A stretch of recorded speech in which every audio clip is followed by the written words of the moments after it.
கண்களை மூடி ஒரு நிமிஷம் ஜெபிக்கலாம். அன்பின் பரலோக பிதாவே, இந்த ஆசீர்வதிக்கப்பட்ட நாளுக்காக நன்றி சொல்கிறோம்.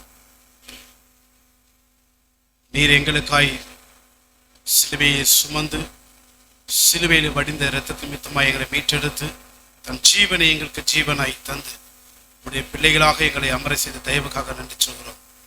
தொடர்ந்து உடைய வார்த்தையை கற்றுக் கொடுக்கிறோம். பரிசுத்த ஆவியானவரே, பேசுகிற உதடுகளையும் கேட்கிற உள்ளங்களையும் நீர் சுத்திகரித்து நீர் பேசும்படி இயேசு கிறிஸ்துவின் மூலம் ஜெபம் கேளும் நல்ல பிதாவே, ஆமென். பரிசுத்த வேதாகமத்தில் பலிகளை குறித்து பல இடங்களில் நாம் பார்க்க முடியும். கர்த்தர் பழைய ஏற்பாட்டில் பலிகளுக்கு முக்கியத்துவம் கொடுத்திருக்கிறார் என்பதை குறித்து நாம் 2 பலிகளாகவும் பார்க்கிறோம். தொடர்ந்து பலிகளை குறித்து நாம் அதை தியானிக்க போகிறோம். இந்த நாளில் இந்த பலிகளில் போஜன பலி குறித்து பார்த்தோம். அது பிறகு சமாதான பலியை குறித்து நாம் பார்க்க போகிறோம். இந்த சமாதான பலி என்றால் என்ன, ஏன் சமாதான பலியை குறித்து நாம் இன்னைக்கு தியானிக்க போகிறோம். இதனுடைய சமாதான பலியினுடைய ஆவிக்குரிய ரகசியம் என்ன, அதனுடைய காரியங்கள் என்ன என்பதை குறித்தும் நாம் சுருக்கமாக பார்க்க போகிறோம். பரிசுத்த வேதாகமத்தில் லேவியகம் புத்தகம் எடுத்துக்கொள்ளலாம். அதில் 3ஆம் அதிகாரத்தை திருப்பிக் கொள்வோம். 1 முதல் 2 வசனங்களை வாசிக்கலாம். மொத்தம் 17 வசனங்களை வாசிக்கலாம். ஆனால் இப்போதைக்கு நம்ம 1 முதல் 3 வசனங்களாக வாசிக்கலாம்.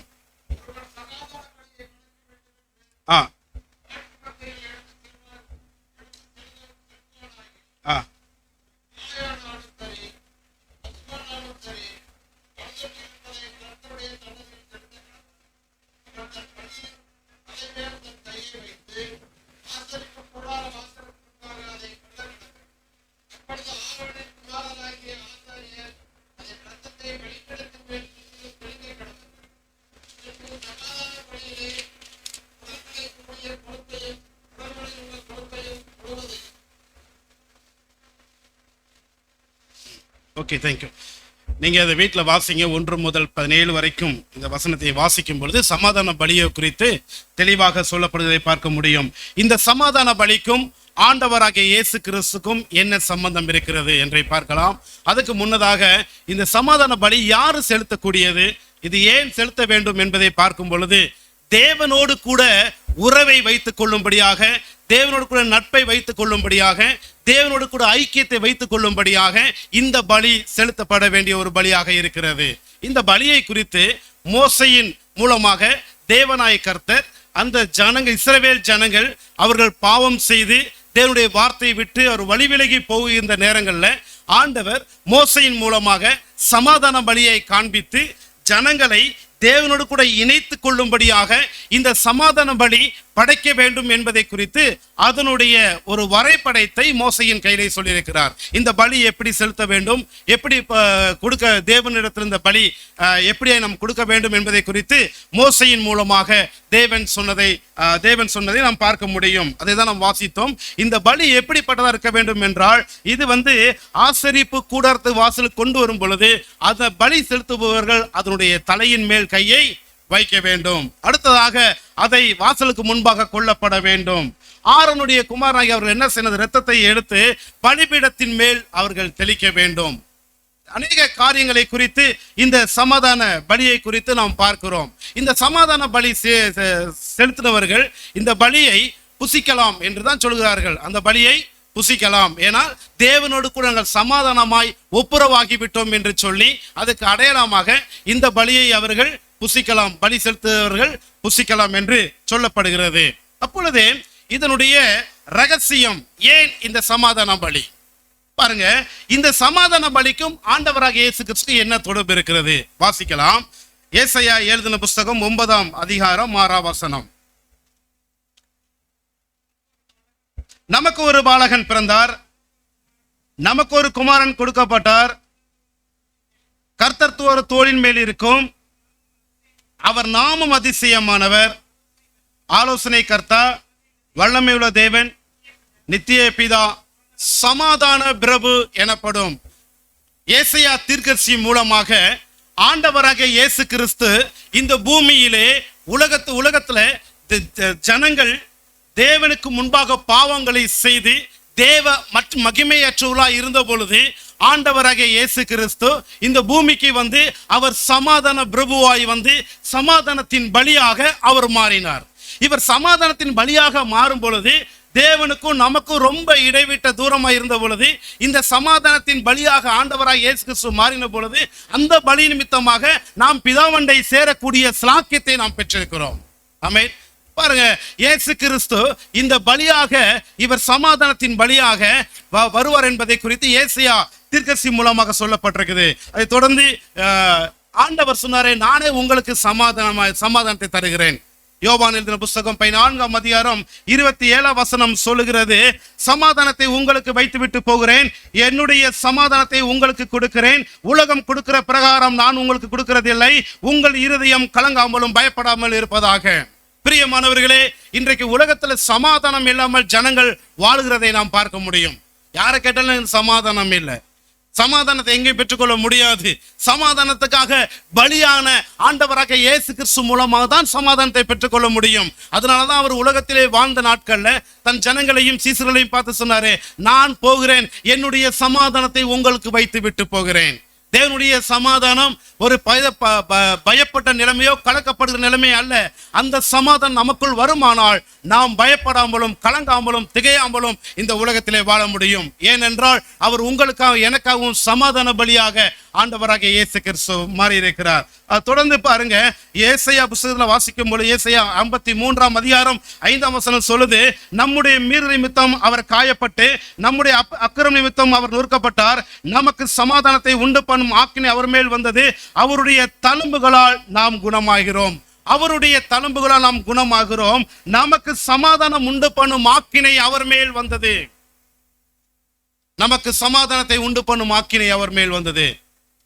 ரோமர் எழுதின புஸ்தகத்துல வாசிக்கிறோம், ரோமர் 5ஆம் அதிகாரம் 10ஆம் வசனம் சொல்லுகிறது, நாம் தேவனுக்கு சத்துருகளா இருக்கையில் அவருடைய குமாரன் மரணத்தினாலே அவருடைய ஒப்புரவாக்கப்பட்டோமானால் ஒப்புரவாக்கப்பட்ட பின் நாம் அவருடைய ஜீவனாலே ரட்சிக்கப்படுவது அதிக நிச்சயமாமே. நாம் தேவனுடைய மகிமையற்று வாழ்ந்த இந்த உலகத்திலே ஆண்டவராக இயேசு கிறிஸ்து தேவனுக்கும் நமக்கும் ஒரு சமாதானமாக நாம் தேவனோடு கூட ஒப்புரவாகும்படி தேவனோடு கூட உறவாடும்படி அவர் நமக்கு சமாதான பலியாக அவர் சமாதான பலியாக ஆகினதை நாம் இங்க பார்க்க முடியும். அவர் சமாதானத்தின் பலி நிமித்தமாக நாம் தேவனோடு கூட ஒப்புரவாகிறோம்.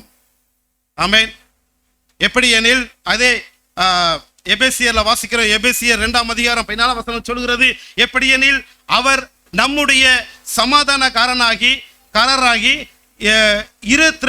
இருத்தாரையும் ஒன்றாக்கி பகையாகி நின்ற பிரிவினையாகிய நடுச்சுவரை தகர்த்து, தேவனுக்கும் நமக்கும் முன்பாக இருந்த பகையாய் இருந்த எல்லா நடுச்சுவரையும் அவர் சமாதானத்தின் பலியின் மூலமாக சிலுவையிலே அவர் சமாதானத்தின் பலியாக ஆனபடினாலே தேவனுக்கும் நமக்கும் இடையில இருந்த எல்லா சமாதானத்தின் எல்லா விதமான அந்த தடுப்பு சுவரையும் அவர் சிலுவையிலே உடைத்தெறிந்தார். அதை நாம் அழகாக வாசிக்க வேத பாடத்திலே வாசிக்க கேட்டோம். அங்கே திரைச்சில இரண்டாக கிழிந்த பொழுது நாம் தேவனை தடையில்லாமல் ஆராதிக்கூடிய இடத்துக்கு நாம் கடந்து செல்ல முடியும் என்பதை பார்க்கிறோம். இயேசு கிறிஸ்துவின் சிலுவையிலே சமாதானத்தை பலியாக ஆனபடினாலே நாம் தேவனோடு கூட ஒப்புரவாக்கப்பட்டிருக்கிறோம். இதை தொடர்ந்து பாருங்க, நம்ம பார்க்கும் பொழுது இதை பலியை குறித்து நாம் பார்க்கலாம். இந்த முதல்ல வாசித்தோம், நம்ம லேவியாகமம் 3ஆம் அதிகாரத்தில் வாசித்தோம். அந்த பலியை செலுத்தக்கூடியவர்கள் அந்த பலியின் மிருகத்தின் மேல் கையை வைக்க வேண்டும். ஏனென்றால் கர்த்தராகிய இயேசு கிறிஸ்து அவர் சபைக்கு தலையாய் இருக்கிறார். அவர் சபைக்கு தலையாய் இருக்கிறார்.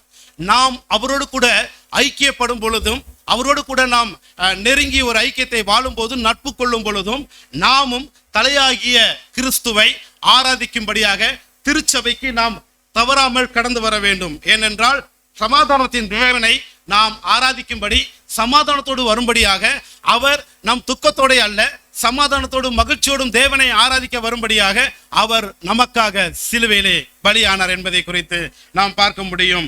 1 கொரிந்தியர் எழுதின புஸ்தகத்திலே வாசிக்கிறோம்.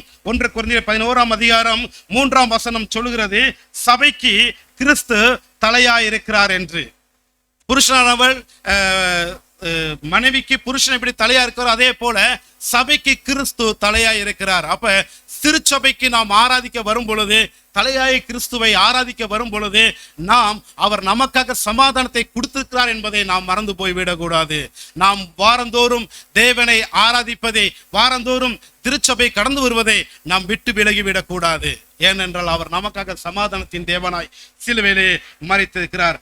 தொடர்ந்து ஆண்டவராகிய இயேசு கிறிஸ்து நாம் வாசிக்கும் பொழுது, அந்த பலி செலுத்தும் பொழுது இரத்தம் தெளிக்கப்பட வேண்டும், அந்த பலிபீடத்திலே பூசப்பட வேண்டும் என்று நாம் அறிகிறோம். இயேசு கிறிஸ்துவின் இரத்தம் சகல பாவங்களையும் நீக்கி நம்மை சுத்திகரித்திருக்கிறது என்று அறிந்திருக்கிறோம். கர்த்தராகிய இயேசு கிறிஸ்து சிலுவையிலே சிந்தப்பட்ட இரத்தமானது நாம் தேவ மகிமையற்றுள்ளாய் இருந்த காலகட்டத்தில் இருந்து அந்த இரத்தம் நம்மை, உங்களை, என்னையும் சுத்திகரித்து இன்றைக்கு அவருடைய பிள்ளையாக, அப்பா பிதாவே என்று அழைக்கூடிய புத்திர சுவிகாரத்தை நமக்கு தந்து இந்த இடத்துல அவருடைய பிள்ளையாக நமக்கு முத்திரையிட்டு அந்த இரத்தம் நம்மை சுத்திகரிக்கப்பட்டிருக்கிறது. ஆண்டவராகிய இயேசு கிறிஸ்து இரத்தத்தில் ஜீவன் இருக்கிறது என்பதை அறிகிறோம். இயேசு கிறிஸ்துடைய இரத்தம் ஜீவன் உள்ளது. அந்த இரத்தம் இன்றைக்கும் உங்களுக்காக எனக்காகவும் பிதாவுடைய சமூகத்தில் பரிந்து பேசிக் கொண்டிருக்கிறதை நாம் மறந்துவிட முடியாது. ஆமென். ஆண்டவர் நமக்காக சிலுவையிலே சிந்தின இரத்தத்தை குறித்து கொலோசியர் 1ஆம் அதிகாரம் 20ஆம் வசனம் சொல்கிறது, அவர் சிலுவையிலே சிந்தின இரத்தத்தினாலே சமாதானத்தை உண்டாக்கி பூலோகத்தில் உள்ளவைகள் பரலோகத்தில் உள்ளவைகள் யாவையும் அவர் மூலமாக நமக்கு ஒப்புரவு கொள்ளவும் அவருக்கு பிரியமாயிற்று. தொடர்ந்து நம்ம வாசிக்கும் பொழுது 1 யோவான் 1ஆம் அதிகாரம் 3ஆம் வசனம் சொல்லுது, நீங்கள் எங்களோடு கூட ஐக்கியம் உருவாகும்படி நாங்கள் கண்டும் கேட்டும் இருக்கிறதை உங்களுக்கும் அறிவிக்கிறோம். எங்களுடைய ஐக்கியம் பிதாவோடும் அவருடைய குமாரனாகிய கிறிஸ்துவோடும் இருக்கிறது. நாம் ஆண்டவராகிய இயேசு கிறிஸ்துடைய சமாதானத்தின் பலி நிமித்தமாக நாம் இப்ப பிதாவோடும் குமாரரோடும் ஐக்கியம் வைத்துக் கொள்கிறோம். எவ்வளவு பெரிய ஒரு ஸ்லாக்கியம் இல்லையா? அன்றைக்கு ஒரு பலியாக ஆடை பலி கொடுத்து அல்லது மாடை பலி கொடுத்து, அது ஆணாகவோ பெண்ணாகவோ அது பலி கொடுத்து அதன் மூலமாய் தேவனோடு கூட ஒப்புரவாகப்பட்ட ஒரு வாழ்க்கை இருந்தது. ஆனால் இந்த நாட்கள்ல தன்னுடைய குமாரனாகிய கிறிஸ்துவை பூமிக்கு அனுப்பி அவரே சமாதானத்தின் பலியாக மாறி அந்த சமாதானத்தின் பலி நிமித்தமாக பிதாவை நாம் பார்க்கும் போதும் பிதாவோடும் குமாரனாகிய கிறிஸ்துவோடும் கூட நாம் ஐக்கியமாகிக் கொள்ளவும் ஒப்புரவாக்கிக் கொள்ளவும் நமக்கு எவ்வளவு பெரிய ஒரு ஸ்லாக்கியத்தையும் அதிகாரத்தையும் தேவன் நமக்கு கொடுத்திருக்கிறார். ஆமென். தொடர்ந்து கூட சில வசனங்களை மாற்றும் வாசி நான் முடிக்க விரும்புகிறேன். தேவனோடு கூட நாம் அவருடைய இரத்தத்தினால் கழுவப்பட்ட பொழுது நாம் அவருடைய பிள்ளையாக மாறி அவருடைய எல்லா விதமான ஆசீர்வாதங்களுக்கும் நம்மை தேவன் நடத்துகிறதை நாம் பார்க்க முழுதும். அடுத்து பாருங்க, சங்கீதம் 22ஆம் சங்கீதம் 26ஆம் வசனம் சொல்லுகிறது, அவரோடு கூட பந்தியிருக்கிறவர்களில் ஒருவன் அவைகளை கேட்ட பொழுது அவரை நோக்கி தேவனுடைய ராஜ்யத்தில் சங்கீதம் 22:26, சாந்த குணம் உள்ளவர்கள் புசித்து திருப்தி அடைவார்கள், கர்த்தரை தேடுகிறவர்கள் அவரை துதிப்பார்கள், உங்கள் இருதயம் என்றென்றைக்கும் வாழும். ஆமென். சாந்த குணமுள்ளவர்கள் புசித்து திருப்தி அடைவார்கள். சாந்த குணமுள்ளவர்கள் புசித்து தேவனுடைய ராஜ்யத்தை நான் முதல்ல சொன்னேன்.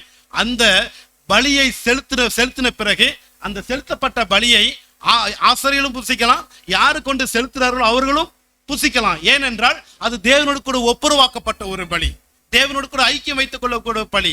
அப்ப தேவனுடைய ஆண்டவராகிய இயேசு கிறிஸ்து சிலுவையிலே சமாதானத்தின் பலியாக அவர் வந்த பொழுது இப்பொழுது நாம் நம்முடைய இந்த புசித்து திருப்தி அடைந்து கர்த்தரை தேடுகிறவர்கள் அவரை துதிப்பார்கள். நாம் எப்பொழுதும் கர்த்தரை தேடக்கூடியவர்களாக இருக்க வேண்டும். எப்பொழுதும் கர்த்தரோடு கூட சமாதானத்தின் வாழ்க்கை வாழக்கூடியவராக இருக்க வேண்டும். பூமியில எல்லாரையும் கூப்பிட்டு கேட்டீங்கன்னா எங்களுக்கு சமாதானமே இல்லைங்க பிரதர்பாங்க, சமாதானமே இல்லாம இருக்கிறோம், சந்தோஷம் இல்லாம இருக்கிறோம் அப்படிம்பாங்க. ஆனா ஒன்று ஞாபகப்படுத்த விரும்பி கொள்றேன், ஆண்டவராகிய இயேசு கிறிஸ்து 2000 ஆண்டுகளுக்கு முன்பாக உங்களுக்காகவும் எனக்காகவும் அவர் சிலுவையிலே சமாதானத்தின் பலியாக மாறினார். அவர் சமாதானத்தின் பலியாக மாறியது நான் துக்கத்தோடு வாழ்வதற்காக அல்ல, நான் சமாதானமாய் மகிழ்ச்சியாய் வாழ்வதற்கு, அவரை ஆராதிப்பதற்கு, அவரை துதிப்பதற்கு, அவரோடு கூட ஐக்கியப்பட்டு கொள்வதற்கு ஆண்டவர் எனக்கு அந்த ஸ்லாக்கியத்தை தந்திருக்கிறார் என்பதை குறித்து நாம் மகிழ்ந்து கொள்ள முடியும். ஆண்டவருக்கு நன்றி சொல்ல முடியும். இந்த உலகத்துல எவ்வளவோ பேருக்கு ஆண்டவரை பற்றி அதிகமான காரியங்களை தெரியாமல் கூட இருக்கலாம். ஆனால் ஆண்டவரை பற்றி தெரிந்து கொண்ட நாமும் நீங்களும் அவரோடு கூட சமாதானத்தின் ஐக்கியத்தோடு கூட வாழ்வோம். எப்பொழுதும் அவரோடு கூட வாழ்ந்து பார்ப்போம். அதனாலதான் ஆதியாமத்துல ஆண்டவர் ஆதாமை காணாத பொழுது அவர் அங்கலாய்த்து போய் கேட்கிறார், ஆதாமே நீ எங்க இருக்கிறாய்? ஏனென்றால் ஆண்டவர் நம்மோடு கூட உறவாட விரும்புகிற தேவன். அதனால்தான் அவர் சொன்னாரு, பேதுருவே நீ நேசிக்கிறாயா? என் மேல அன்பா இருக்காயா? நீ நேசிக்கிறாயா? ஏன்னா ஆண்டவர் நம்ம இல்லாம இருக்க முடியாது. நான் எப்பயும் ஒரு காரியம் யோசிப்பேன், ஆண்டவர் இல்லாம அந்த பூமியில எப்படி வேணா வாழ்ந்துட்டு போயிடலாம், ஏன்னா உலகம் அப்படி இருக்கும். ஆனா ஏன் நான் இல்லாம என் அப்பா இயேசு கிறிஸ்து வாழ முடியாது? ஆமே, நான் இல்லாம அவர் இருக்க மாட்டாரு. என்னை தேடுவாரு, என் பிள்ளை எங்க போயிட்டான்னு தேடுவாரு. ஏன்னா அவர் சமாதானத்தின் தேவன். அவர் நம்மளோட கூட உறவு வைத்துக் கொள்ள விரும்புகிற தேவன். ஆனால் அதற்காக தன் சொந்த குமாரனை பூமிக்கு அனுப்பி அவர் மூலமாக, அவர் ரத்தத்தின் மூலமாக, அவர் மரணத்தின் மூலமாக நானும் நீங்களும் இன்னைக்கு அவரோடு கூட ஒப்புரவாகி அவருடைய ஐக்கிய விருந்திலே வரக்கூடிய வெளிப்படுத்தின விசேஷத்தில் சொல்லப்பட்டிருக்கிறது. வெளிப்படுத்தின விசேஷம் பார்க்கிறோம். அங்கு 19ஆம் அதிகாரத்துல 6 முதல் 10 வசனங்களை வாசிக்கும் பொழுது இருக்கிறது, கடைசி நாட்களில் அவர் சபையை எடுத்துக்கொள்ள வரும் பொழுது ஆட்டுக்குட்டியானுடைய அந்த கல்யாண நாளிலே நாம் எல்லாவரும் ஒருமித்து சமாதானமாய் வாழ்வோம், சமாதானமாய் புசிப்போம், சமாதானமாய் இருப்போம் என்று இந்த நாளில நான் ஒன்றை ஞாபகப்படுத்த விரும்புகிறேன். இந்த மோசையின் நாட்களிலே ஜனங்கள் பாவம் செய்த பொழுது, ஜனங்கள் தேவனை விட்டு விலகி போன பொழுது ஒரு ஆட்டுக்கடாவையோ அல்ல மாட்டு மந்தையோ பிடித்து அவர்கள் பலி கொடுத்து தன்னுடைய சமாதானத்தை செய்து கொண்டார்கள். ஆனால் ஆண்டவர் புதிய ஏற்பாடு காலம் வரும் பொழுது தன்னையே பலியாய் கொடுத்து, அதுவும் சமாதானத்தின் பலியாக கொடுத்து, உங்களுக்கும் எனக்கும் அவர் பிதாவுக்கு இடையே இருந்த எல்லா இடையூறையும் நீங்களாக்கி அவைகளை உடைத்து எறிந்து இன்றைக்கு அவரை நாம் தரிசிக்கும்படியாக, அவரை நாம் காணும்படியாக அவர் நமக்கு நல்ல ஒரு கிருபையை கொடுத்திருக்கிறார். இந்த நல்ல வேளையில ஒரே நிமிஷம் மட்டும் நம்ம கண்களை மூடி நன்றி சொல்லுவோம். பிதாவே, இந்த சமாதானத்தின் உடன்படிக்கையானது எங்களுக்கு சமாதானத்தை உண்டு பண்ணும் ஆக்கினி உம்மேல் வந்தது.